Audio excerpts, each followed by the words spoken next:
Stéphane, bonjour. Bonjour. Tu es le CIO de Gritix. Tout à fait. Qui permet de faire des analyses des groupes Facebook et LinkedIn.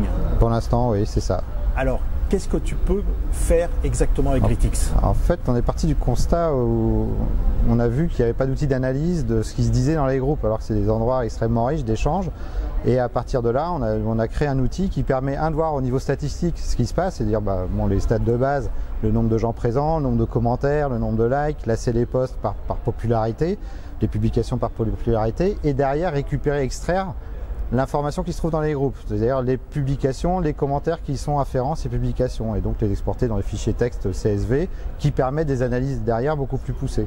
Donc tu récupères l'ensemble des commentaires, que ce soit des liens postés ou des contenus qui sont rédigés? Les contenus rédigés, on identifie si c'est un statut, si c'est une photo, si c'est une vidéo, on récupère aussi les liens, quelle heure ça a été posté, par qui, et donc on a une mine d'informations absolument hallucinante. Alors qu'est-ce qu'on peut en faire de toute cette information justement? Les usages sont multiples, hein. Je vais pas être exhaustif parce que ça nous prendrait pas mal de temps, donc ça va de la veille technologique, la veille concurrentielle, à la recherche d'experts, ça peut être aussi pour un particulier la recherche d'emploi, si on va sur des groupes justement de partage d'offres d'emploi et trouver aussi l'entreprise peut-être dans sa région qui va recruter alors qu'on n'avait pas été au courant, ça peut être pour un avocat, trouver un expert qui va l'aider à monter sa plaidoirie qui pourra présenter au tribunal, ou ça peut être pour une entreprise faire du marketing pur et dur. Donc là on est vraiment dans le macro, dire est-ce que les gens sont contents de mes produits, qu'est-ce qu'ils disent sur mes produits, quelles améliorations eux envisagent-ils sur mes produits, et dire finalement replacer le consommateur et le client au cœur de la relation, et plus seulement faire du push sur une page, dire coucou regardez j'ai un beau produit. Non, c'est qu'est-ce que les gens pensent réellement de mes produits. Donc sur une page les gens vont pour se plaindre, alors que dans un groupe ils partagent entre eux leur expérience utilisateur ou leur expérience de consommateur.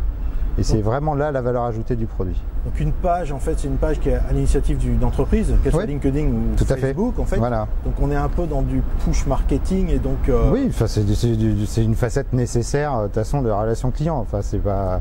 Par contre, c'est vrai qu'un groupe va être créé et animé par des clients, des utilisateurs et des consommateurs.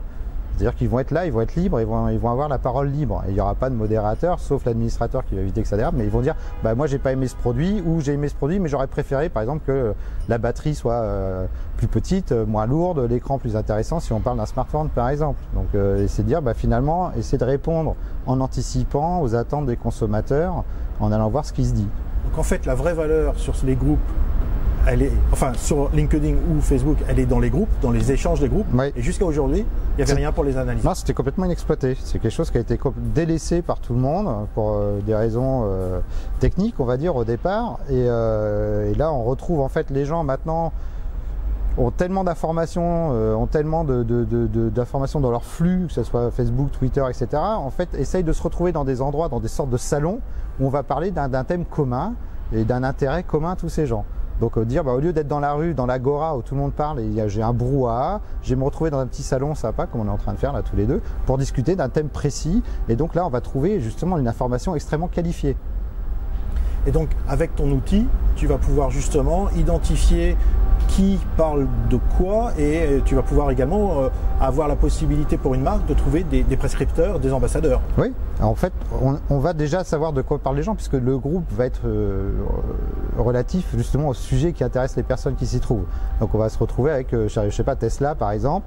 Alors, voilà, si on prend un groupe Tesla aux États-Unis, un groupe d'utilisateurs, c'est des gens très actifs, et quand on va regarder ce qui se dit, on s'aperçoit qu'en troisième position, c'est les sièges auto pour enfants qui vont intéresser les gens. Alors qu'on aurait pu penser sur le nombre de kilomètres, la recharge de la batterie, le bel écran. Non, c'est les sièges auto qui vont intéresser les gens. Et pourquoi les sièges auto? Parce qu'ils ont un petit problème apparemment pour les mettre, ils ne savent pas trop comment les mettre, et surtout il y a 2 sièges auto qui sont dos à la route. Donc ils veulent savoir s'ils prennent l'option siège auto dos à la route ou quel type de siège auto va aller sur la Tesla. Parce que les acheteurs de voitures sont aussi des gens qui ont des enfants. Donc en fait on ne raisonne plus sur la Tesla qui est une voiture électrique, on est déjà dans les usages. Dans les usages, et dire Tesla peut très bien dire nous on a fait avec un designer un siège auto magnifique qui va aller là, et c'est une vraie valeur parce que c'est des gens qui recherchent justement l'exceptionnel, des gens qui achètent ce genre de voiture. Alors tu analyses les groupes LinkedIn ou Facebook, est-ce qu'il y a une vraie différence entre les deux? Oui, Facebook, les gens ils vont avec la petite chemise à carreaux, même à titre professionnel, mais discuter de manière beaucoup plus informelle. Alors que sur LinkedIn, j'ai mis costard et j'y vais en tant que patron du marketing ou community manager ou publicitaire. J'y vais avec cette étiquette-là, donc je vais être beaucoup plus professionnel et je vais moins montrer que j'ai des problèmes à résoudre, alors que sur Facebook les gens vont arriver et dire voilà, j'ai un problème, je ne sais pas comment le faire, et ça va être plus de l'entraide, alors que sur LinkedIn c'est plus regarder comment je suis un professionnel. Mais c'est très intéressant puisqu'on va pouvoir aussi déterminer les gens très actifs, les experts, ceux qui sont suivis, ceux qui apportent une vraie valeur ajoutée. Donc même pour un universitaire ça peut être très sympa de regarder ce qui se passe dans d'autres universités, dans d'autres pays, et de dire finalement j'ai récupéré l'article qui m'intéresse parce que cette personne-là a publié l'information intéressante sur mon domaine d'activité. Est-ce que dans l'avenir de Gritix, même si c'est très récent, mais il y a une puissance qui semble évidente dans les groupes, est-ce que tu vas aller plus loin avec des outils, par exemple sémantiques, pour avoir une analyse automatique par rapport à des mots-clés, à des récurrences de mots? Oui, on a une partie recherche et développement assez importante sur le sujet. Donc on a des possibilités avec des logiciels qui existent déjà et qui offrent des champs d'application assez importants. Et puis derrière, on a des partenariats qui se mettent en place avec des universités, notamment à Troyes, pour qualifier les liens, qualifier les influenceurs et trouver des méthodes de ranking efficaces et pertinentes et scientifiques. Merci beaucoup Stéphane pour toutes ces informations. À bientôt. Je pense que Gritix a un très très bel avenir. Oui, on en est sûr. Merci. Merci.